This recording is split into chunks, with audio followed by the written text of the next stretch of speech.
two indicted persons, Nicolas and Cecilia Maduro. This operation, known as Operation Absolute Resolve, was discreet, precise, and conducted during the darkest hours of January 2nd and was the culmination of months of planning and rehearsal, an operation that, frankly, only the United States military could undertake. What I'd like to do this morning is talk to you through some of the preparation and the details without compromising any of our tactics, techniques, and procedures. There is always a chance that we'll be tasked to do this type of mission again. Our interagency work began months ago and built on decades of experience of integrating complex air, ground, space, and maritime operations. While the past 2 decades have honed the skills of our special operations forces, this particular mission required every component of our joint force, with soldiers, sailors, airmen, Marines, and Guardians working in unison with our intelligence agency partners and law enforcement teammates in an unprecedented operation. We leveraged our unmatched intelligence capabilities and our years of experience in hunting terrorists, and we could not have done this mission without the incredible work by various intelligence agencies, including the CIA, NSA, and NGA. We watched, we waited, we prepared, we remained patient and professional. This mission was meticulously planned, drawing lessons from decades of missions over the last many years, many missions over these last many years. This was an audacious operation that only the United States could do. It required the utmost of precision and integration within our joint force. And the word integration does not explain the sheer complexity of such a mission. An extraction so precise it involved more than 150 aircraft launching across the Western Hemisphere in close coordination, all coming together in time and place to layer effects for a single purpose: to get an interdiction force into downtown Caracas while maintaining the element of tactical surprise. Failure of one component of this well-oiled machine would have endangered the entire mission, and failure is never an option for America's joint force. Those in the air over Caracas last night were willing to give their lives for those on the ground and in the helicopters. Let me talk a little bit about the preparation. After months of work by our intelligence teammates to find Maduro and understand how he moved, where he lived, where he traveled, what he ate, what he wore, what were his pets, in early December, our force was set pending a series of aligned events.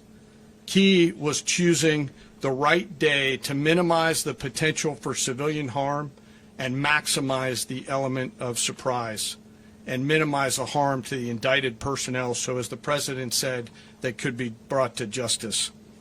And as the President said earlier today, weather in Venezuela is always a factor this time of the year. And over the weeks through Christmas and New Year's, the men and women of the United States military sat ready, patiently waiting for the right triggers to be met and the President to order us into action. Last night, the weather broke just enough, clearing a path that only the most skilled aviators in the world could maneuver through. Ocean, mountain, low cloud ceilings, but when tasked with a mission, this organization does not quit. At 10:46 p.m. Eastern Time last night, the President ordered the United States military to move forward with this mission. He said to us, and we appreciate it, Mr. President, good luck and Godspeed. And those words were transmitted to the entire joint force.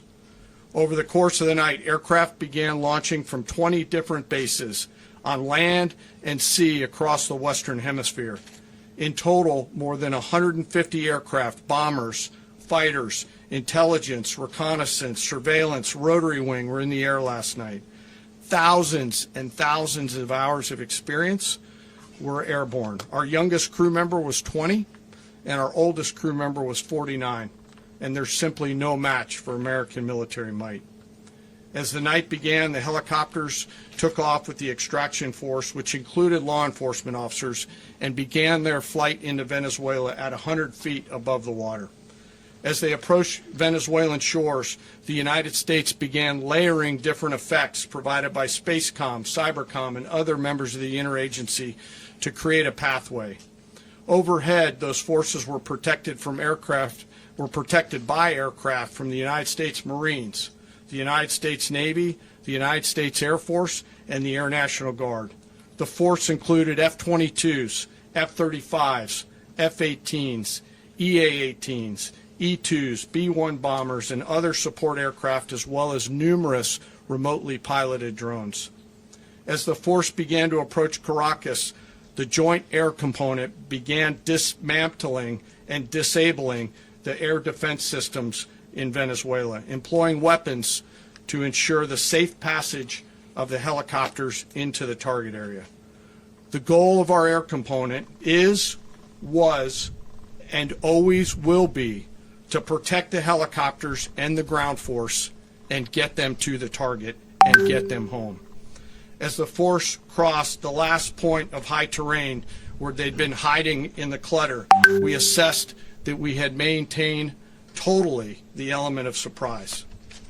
As the helicopter force ingressed towards the objective at low level, we arrived at Maduro's compound at 1:01 a.m. Eastern Standard Time, or 2:01 a.m. Caracas local time, and the apprehension force descended into Maduro's compound and moved with speed, precision, and discipline towards their objective, and isolated the area to ensure the safety and security of the ground force while apprehending the indicted persons.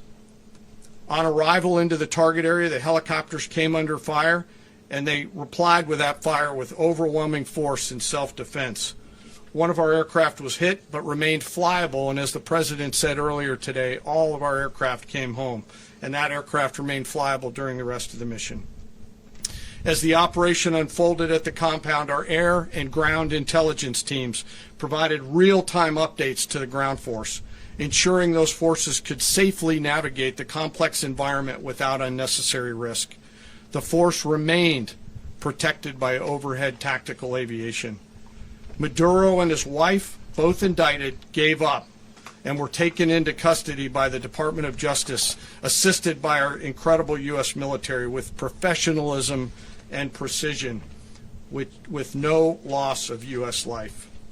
After securing the indicted persons, the force began to prep for departure.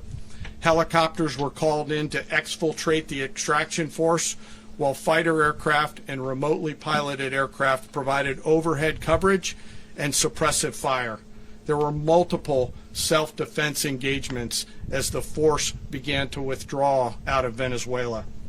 The force successfully exfiltrated and returned to their afloat launch bases, and the force was over the water at 3:29 a.m. Eastern Standard Time with indicted persons on board. And both Maduro and his wife were embarked aboard the USS Iwo Jima. In closing, what we've witnessed today is a powerful demonstration of America's joint force. We think, we develop, we train, we rehearse, we debrief, we rehearse again and again, not to get it right, but to ensure that we cannot get it wrong. Our jobs are to integrate combat power so when the order comes, we can deliver overwhelming force at the time and the place of our choosing against any foe anywhere in the world. I am immensely proud today of our joint force and filled with gratitude to represent them here today. There is simply no mission too difficult for these incredible professionals and the families that stand by them and support them. As we stand here this morning, our forces remain in the region at a high state of readiness, prepared to project power, defend themselves, and our interests in the region. This operation is a testament to the dedication and unwavering commitment to justice and our resolve to hold accountable those who threaten peace and stability. In closing, I want to express my heartfelt gratitude to the brave men and women who executed this mission. Their courage and tireless commitment to our nation are what makes us strong.